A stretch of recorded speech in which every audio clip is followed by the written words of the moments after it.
Hello and welcome back to Radhika's Sweet Pea Tales. I am back after a forced break and all is well with me now. I sincerely hope that you all are doing great during this difficult time and taking absolutely fantastic care of yourself. So today I have a Ruskin Bond treat for you. Mr. Ruskin Bond shared a very comforting and special relationship with his grandfather. While spending time with him during his childhood, he learnt many valuable lessons. Loving and giving back to nature was the most important. Those very lessons continue to enrich our lives every single day. So come, let's enjoy and relive a slice of his life. And this one is called When the Trees Walked. One morning, while I was sitting beside grandfather on the veranda steps, I noticed the tendril of a creeping vine trailing nearby. As we sat there in the soft sunshine of a North Indian winter, I saw the tendril moving slowly towards grandfather. 20 minutes later, it had crossed the step and was touching his feet. There is probably a scientific explanation for the plant's behavior. Something to do with light and warmth, perhaps. But I liked to think it moved across the steps simply because it wanted to be near grandfather. One always felt like drawing close to him.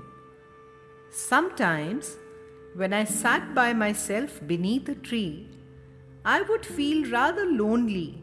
But as soon as grandfather joined me, the garden became a happy place.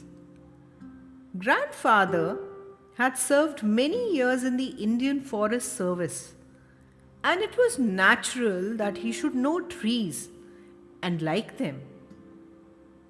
On his retirement, he built a bungalow on the outskirts of Dehradun, planting trees all around. Lime, mango, orange, and guava. Also, eucalyptus, jacaranda, and Persian lilacs. In the fertile Doon Valley, plants and trees grew tall and strong. There were other trees in the compound before the house was built, including an old peepal that had forced its way through the walls of an abandoned outhouse, knocking the bricks down with its vigorous growth. Peepal trees are great show-offs. Even when there is no breeze, their broad-chested, slim-waisted leaves will spin like tops, determined to attract your attention and invite you into the shade. Grandmother had wanted the peepal tree cut down, but grandfather had said, "Let it be, we can always build another outhouse." Grandmother didn't mind trees, but she preferred growing flowers and was constantly ordering catalogs and seeds. Grandfather helped her out with the gardening, not because he was crazy about flower gardens, but because he liked watching butterflies. And there's only one way to attract butterflies, he said, and that is to grow flowers for them. Grandfather wasn't content with growing trees in our compound. During the rains, he would walk into the jungle beyond the riverbed, armed with cuttings and saplings, which he would plant in the forest. But no one ever comes here. I had protested for the first time we did this. Who's going to see them? See, we are not planting them simply to improve the view, replied Grandfather. We are planting them for the forest and for the animals and birds who live here and need more food and shelter. Of course, men need trees too, he added, to keep the desert away, to attract rain, to prevent the banks of rivers from being washed away, for fruit and flowers, leaf and seed. Yes, for timber too. But men are cutting down trees without replacing them. And if we don't plant a few trees ourselves, a time will come when the world will be one great desert. The thought of a world without trees became a sort of nightmare to me, and I helped Grandfather in his tree planting with greater enthusiasm. And while we went about our work, he taught me a poem by George Morris. Woodman, spare that tree, touch not a single bough. In youth it sheltered me, and I'll protect it now. One day the trees will move again, said Grandfather. They've been standing still for thousands of years. But there was a time when they could walk about like people. Then along came an interfering busybody who cast a spell over them, rooting them to one place. But they're always trying to move. See how they reach out with their arms.